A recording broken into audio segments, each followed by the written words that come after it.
Well, the weekend has officially begun, and we welcome you to this 2K Sports presentation of NBA basketball. I'm Kevin Harlan with Clark Kellogg and Greg Anthony courtside. On our sidelines tonight, reporting Allie LaForce. Now we get a chance to check out the standings out east already. We are in December. Look at Philadelphia. They're down in 9th place so far, still early in the season. And, of course, there's the Pacers. Right now, they're 5 spots below them. And seeing where Indiana is, they haven't looked anything like the team we thought they'd be this year. Still such a long way to go. They could be in line for a long, tumultuous season.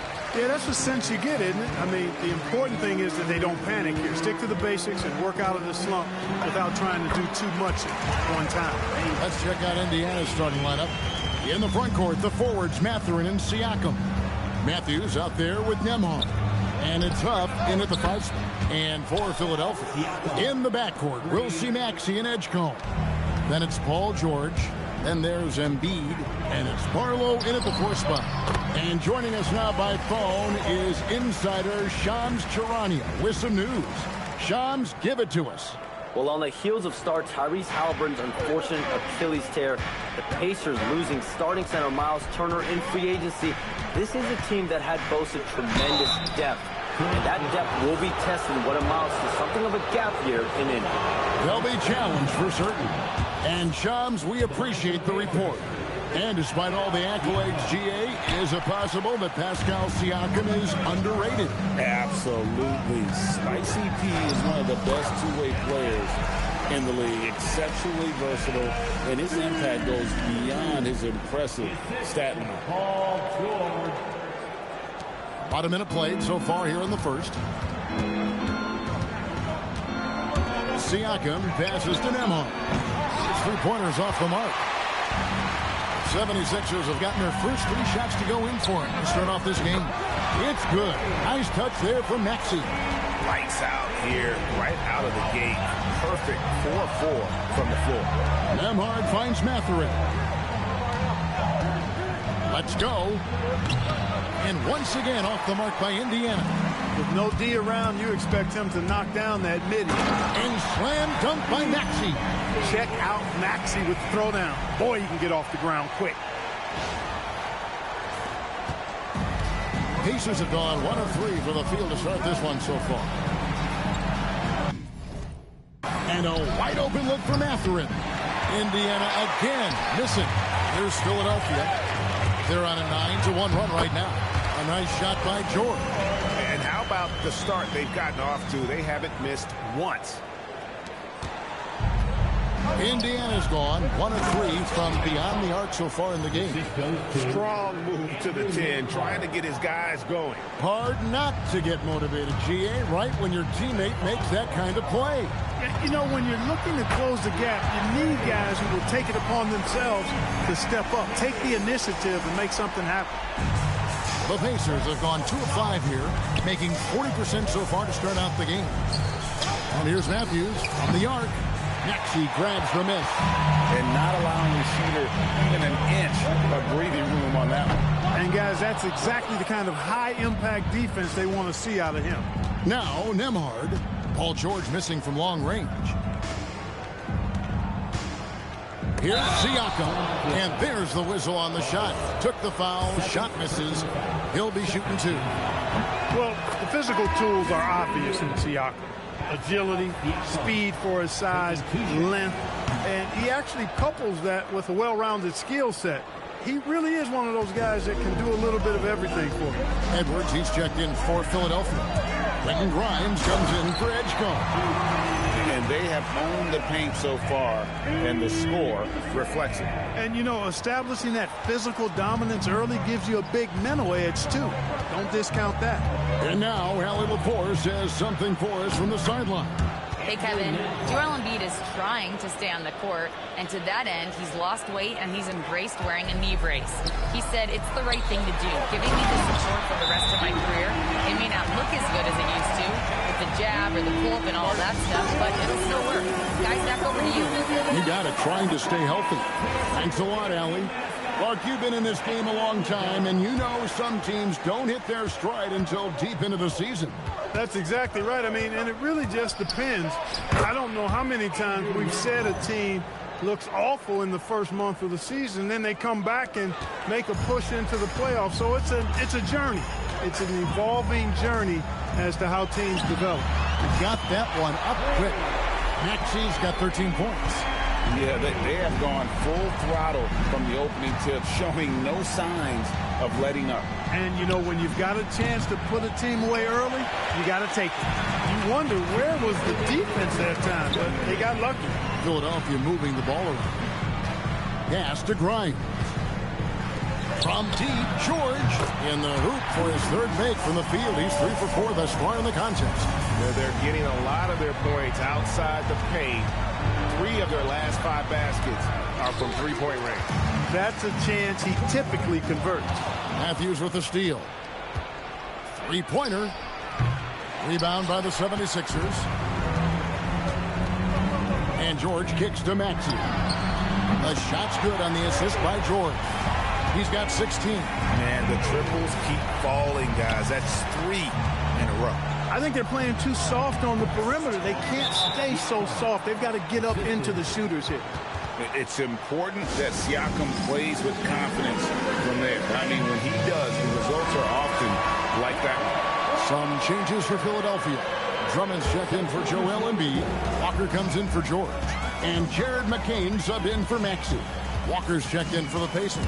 T.J. McConnell comes in for Andrew Nembhard. Displaying intensity right off the opening tip, especially on the offensive end. Tell you what, forget about easing into the game. They came out with guns blazing. Here's Siakam. 76ers getting the bucket.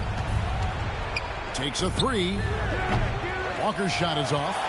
The defense may have given him that one. Based on the results, you see why. Drummond, and he's fouled pretty hard on that shot, but he's got the chance to pick up the points at the line. And you think about the style of Sixers head coach Nick Nurse. Greg, what stands out to you? He just has a willingness to experiment and adapt. That's a real asset with some of the challenges this roster has faced. And a big part of why this front office brought him in. Here's Robinson Earl. And he uses the glass on the layup. And those are the kind of nice inside looks they've gotten here in the first half. McCain against McConnell. A nice shot by McCain. And they've repeatedly probed inside in the first half, guys, and it's paid off. Outside for Jackson. Off the mark there with the three-point shot.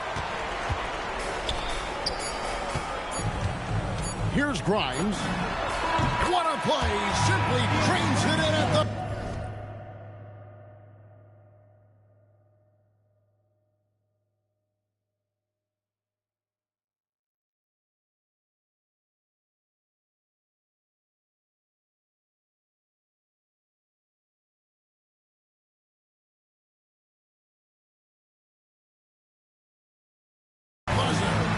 Ringing the bell.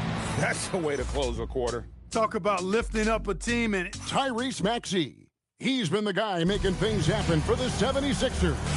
What an amazing quarter. There was absolutely no stopping him. Right back after this break.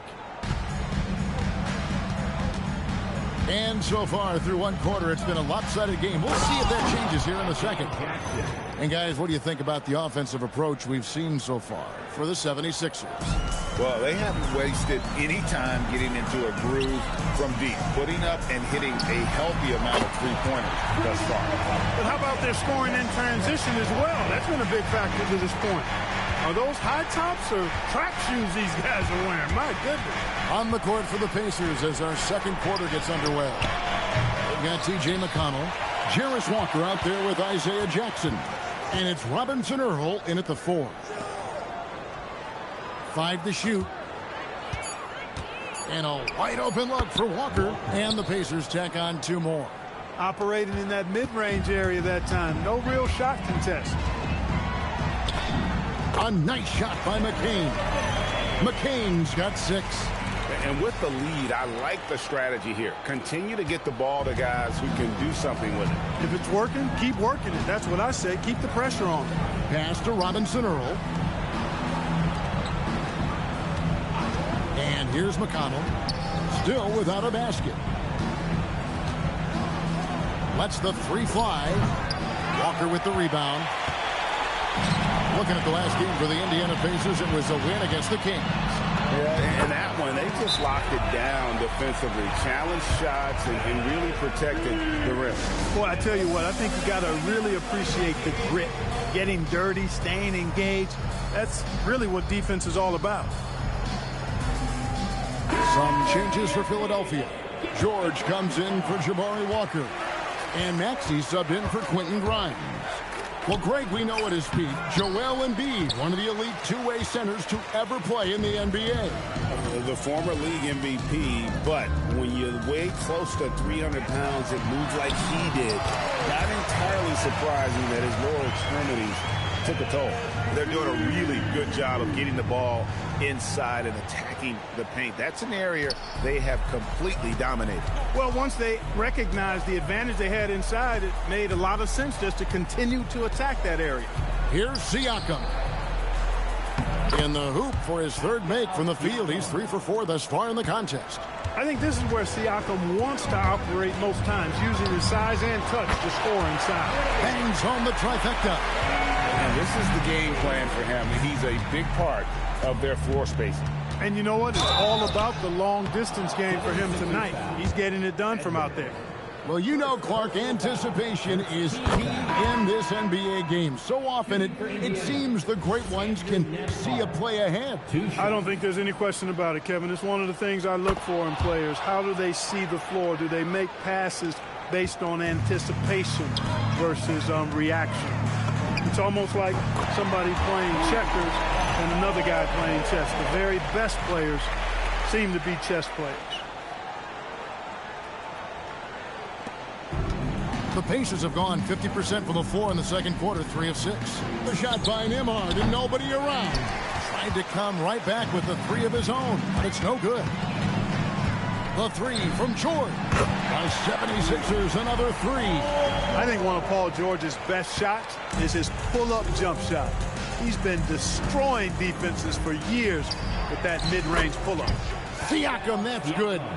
The real. Come at us, and we're coming right back at you. A little back and forth from long range. I love it. That's a terrific answer there. The 3 from George. It's rebounded by Indiana. Just under 3.5 minutes played here in the second quarter. And here's Matthews from the arc. 76ers have gotten nearly everything to fall for them here in the second quarter. They're a great 7 of 8 from the floor. That's a dozen straight points coming off the triple.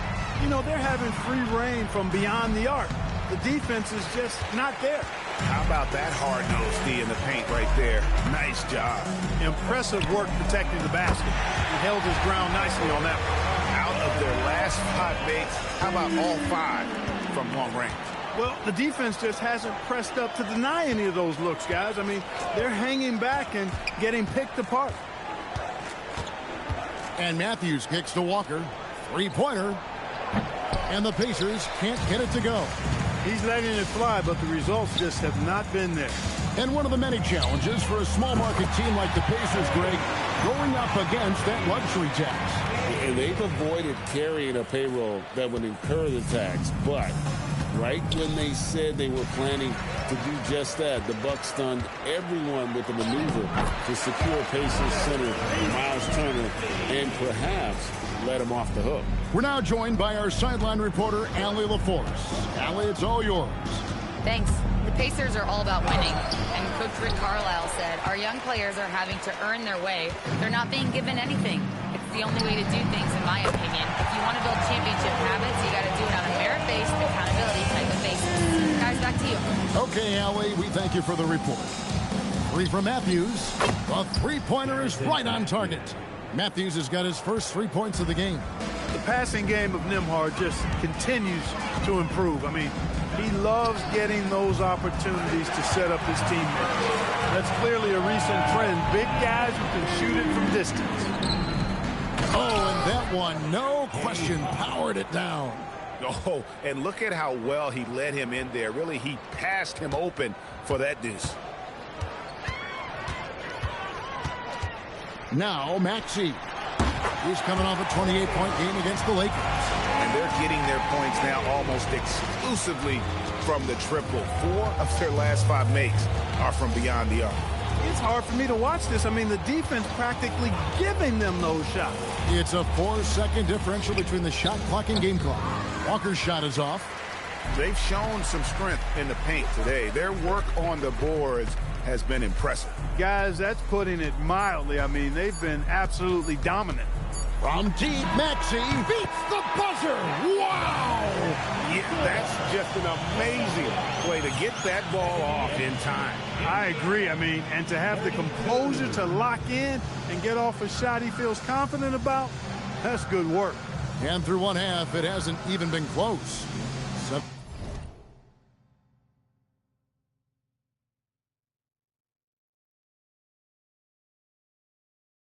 76ers on top, just dominating this one. Allie, let's go.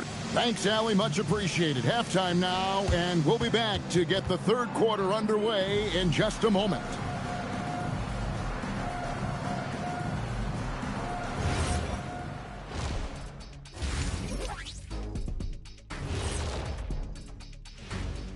And hello, everybody. What an amazing first